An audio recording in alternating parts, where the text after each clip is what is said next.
Go ahead. If you don't mind, if I'd like to say something, and hopefully that answers all your questions. I want to take this moment to publicly apologize. That was not my best football right there.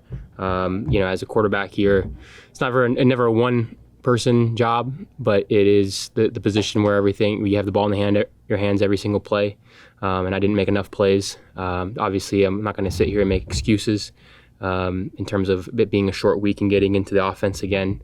And it's definitely a tough, tall task when you play a team like the Bombers who have been so successful. But I'm not going to make those excuses. I know that I'm better than this. I'm sorry to the team who stuck their necks out for me, for getting me here and allowing me to play. The rest of my teammates effort is never going to be an issue with this locker room. They fought right until the end, battled and got into the end zone on that last possession.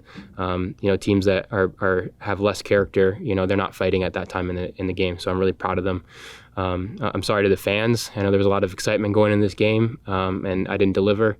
I'm going to be making sure that this is, if this is the starting point, then we only got up to go from here. The good news is that we got a short week, quick turnaround. Good news is that we're still early in the season, and it's anybody's ball game in the West. So that's really how I feel about that.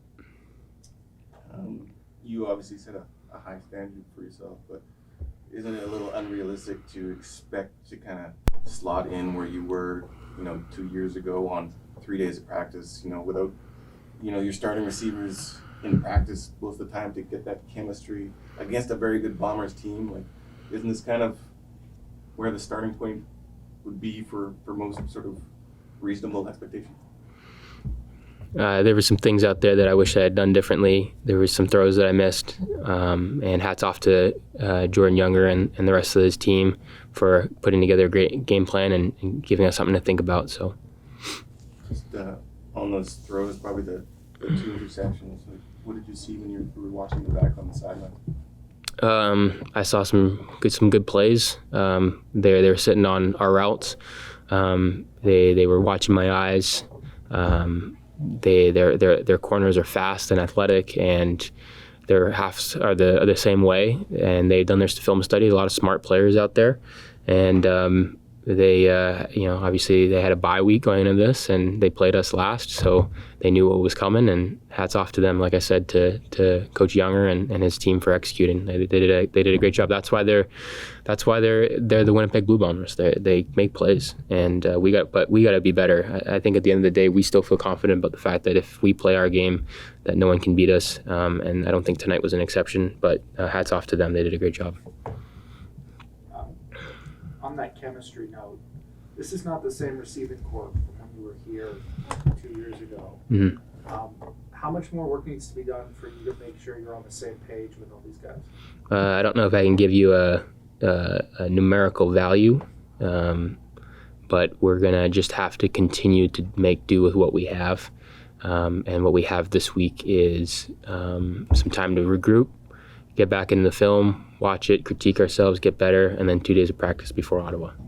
Was there certain throws or concepts you were seeing on the Canadian field, making the adjustment back from the NFL that you found more challenging tonight, or? No, not particularly. No.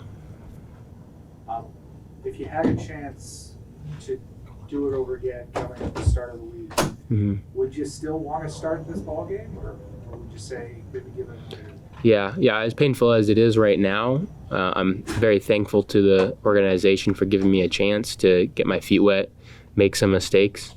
I think that's amazing perspective from their group. Obviously, everyone's expectations are high. We would love to be able to come back here and not skip a beat. But the reality of the situation is that as an offense, we're struggling. Oh, yeah, and our defense, I thought, played really well tonight. So hats off to them. They did a really good job, got us some takeaways, had some big drives that ended in stops without any points. Hats off to them. They did a great job. I thought they did enough to give us a chance to win. Holding an offense like that to 20 points is not an easy task. So, did VA have anything to stay you on the sideline as that game was going on, or at the end of it? Words of advice. Obviously, he's there in a support capacity. What were your guys' interactions related to the game? I mean, he's just incredibly positive. He's unbelievably optimistic. That's why he's such a good leader. That's why everyone respects him. He's a great teammate. He's a really great teammate, and that's why everyone, we love him, because he's just he's what a true leader ought to be. And he was just trying to keep us positive, and he's a valuable asset even if he's not on the field. Nathan, we talked yesterday about tempering expectations. There was a lot of hype around it. Did you feel any of that? For sure, yeah. But my expectations for myself are always highest, right? And I didn't meet those tonight.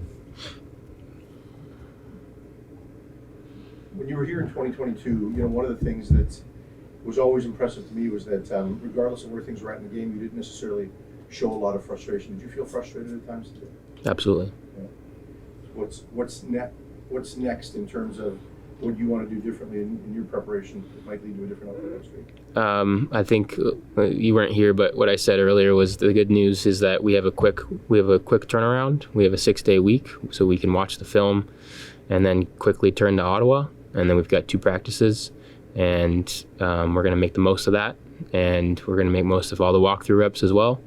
And the 2 days of prep before that, or that are off days, we're going to make most of all of that, because that's all you can do. And then we're going to turn to Ottawa, and we're going to turn the page, and we're going to turn our sights on them.